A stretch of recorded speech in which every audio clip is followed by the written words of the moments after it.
ये मेरे पास एक पुराना प्रोजेक्ट है, मैंने किसी एक कनेडियन स्टूडेंट के लिए क्रिएट किया था, मैं उसे रन कर रहा हूँ यहाँ से। बाय डिफ़ॉल्ट मैंने जब अपनी एप्लीकेशन को रन किया तो मेरे पास एक होम पेज डिस्प्ले हो रहा है।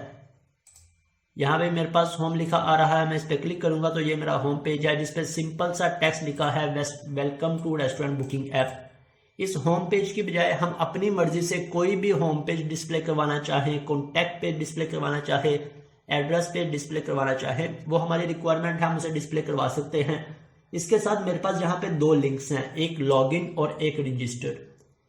अब सबसे इंपॉर्टेंट पॉइंट यहाँ पे समझने वाला है कि मैं लॉगिन किए बगैर इस एप्लीकेशन के किसी भी लिंक को या किसी भी पेज को एक्सेस नहीं कर सकता। मैं यहाँ से लॉगिन करता हूँ। अब लॉगिन में मेरे पास दो यूजर्स हैं, एक एडमिन लॉगिन है और एक सिंपल यूजर है। मैं पहले मैनेजर लॉगिन करता हूँ, मैं इसे मैनेजर लॉगिन कह लूँ या एडमिन लॉगिन कह लूँ। लॉगिन किया, मेरे पास कुछ लिंक्स ओपन हो गए। मेरे पास यहाँ पे आ गया लॉगिन रजिस्टर की बजाय दो न्यू लिंक्स डिस्प्ले हो गए, वेलकम मैनेजर जो नाम था मैंने रखा रजिस्टर करते हुए वेलकम मैनेजर, और फिर साथ लॉगआउट का। अगर मैं लॉगआउट पे क्लिक करूंगा तो मेरी एप्लीकेशन अगेन लॉगआउट हो जाएगी और मुझे किस पेज पे रीडायरेक्ट कर देगी, लॉगिन पेज पे। साथ यहाँ से हमारे पास इसका लिंक भी चेंज हो गया और इसने रीडायरेक्ट कहाँ पे कर दिया, लॉगिन पेज पे। अब मैं अगेन लॉगिन करता हूँ मैनेजर से।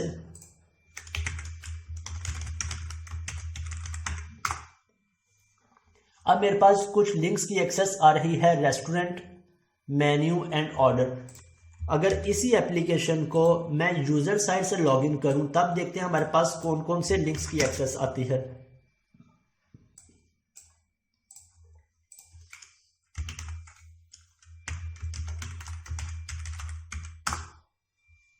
अब मेरे पास डिफरेंट लिंक्स की एक्सेस आ रही है। मींस अगर मैनेजर ने लॉगिन किया तो मैनेजर के पास रेस्टोरेंट, मेन्यू और ऑर्डर्स की एक्सेस आ रही है, और अगर सिंपल यूजर लॉगिन करेगा तो उसके पास डिफरेंट लिंक्स की एक्सेस आ रही है।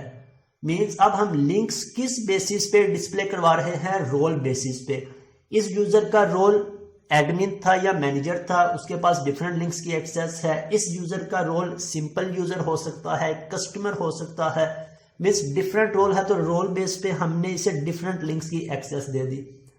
अब अगर ये यूजर रेस्टोरेंट के लिंक को एक्सेस करने की कोशिश करेगा तो क्या हमारे पास वो लिंक डिस्प्ले होना चाहिए, या अगर सिंपल यूजर एडमिन के किसी दूसरे लिंक को एक्सेस करने की कोशिश करता है तो क्या वो लिंक डिस्प्ले होना चाहिए? बिल्कुल नहीं होना चाहिए। अगर मैं रेस्टोरेंट पे क्लिक करता हूं तो मेरे पास ये रेस्टोरेंट का लिंक है, इसे मैं कॉपी करता हूं और यूजर से इसे एक्सेस करने की कोशिश करता हूं।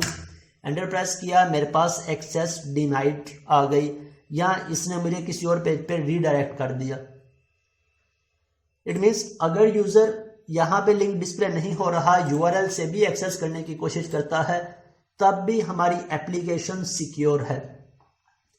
इसी तरह अगर मैं मेन्यू में जाता हूं, मेन्यू में मेरे पास जोन सा, अगर मैनेजर मेन्यू को ओपन करेगा तो मैनेजर के पास आइटम्स को ऐड करने का ऑप्शन आ रहा है, लेकिन अगर मैं सिंपल यूजर मेन्यू ओपन करेगा तो इसके पास आइटम्स को ऐड करने का ऑप्शन नहीं आ रहा। मीन्स हमने कौन कौन से पॉइंट्स इंप्लीमेंट करने हैं या समझने हैं।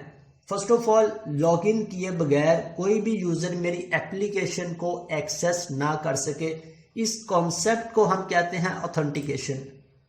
ऑथेंटिकेशन क्या है कि सिक्योर और एप्लीकेशन फ्रॉम अनऑथेंटिक एक्सेस, कि कोई भी यूजर, अनऑथेंटिक यूजर अगर मैं यहां से भी एक्सेस करने की कोशिश करता हूं तब भी मेरी एप्लीकेशन को एक्सेस नहीं कर सकता। हमने अपनी एप्लीकेशन को सिक्योर कर लिया हर तरह से अनऑथेंटिक एक्सेस से।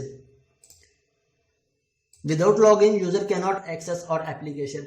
अब इसके बाद ऑथोराइजेशन क्या है, role based access to admin, manager, user and customer, कि हम हर एक यूजर को उसके रोल्स की बेसिस पे जो एक्सेस प्रोवाइड कर रहे हैं या डिफरेंट लिंक्स की एक्सेस दे रहे हैं, this concept is called authorisation. अब मैनेजर ऑथोराइज है किन किन लिंक्स को एक्सेस करने के लिए, रेस्टोरेंट, मेन्यू और ऑर्डर्स। इसी तरह सिंपल यूजर ऑथोराइज है किन लिंक्स को एक्सेस करने के लिए, menu, orders, book a table and card.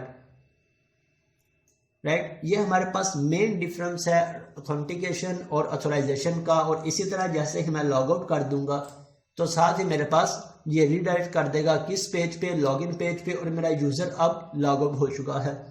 अब लॉग आउट होने के बाद अगर मेरा यूज़र किसी पेज को एक्सेस करने की कोशिश करेगा तो मेरे पास एरर आ जाएगा। मैं यहाँ से अगर मेन्यू को ओपन करता हूँ, आइटम्स पेज को मेरा यूज़र एक्सेस करने की कोशिश करता है तो मेरे पास रीडायरेक्ट हो जाएगा लॉगिन पेज पे, क्योंकि ये लॉगिन नहीं है इसलिए ये अनऑथेंटिक एक्सेस है।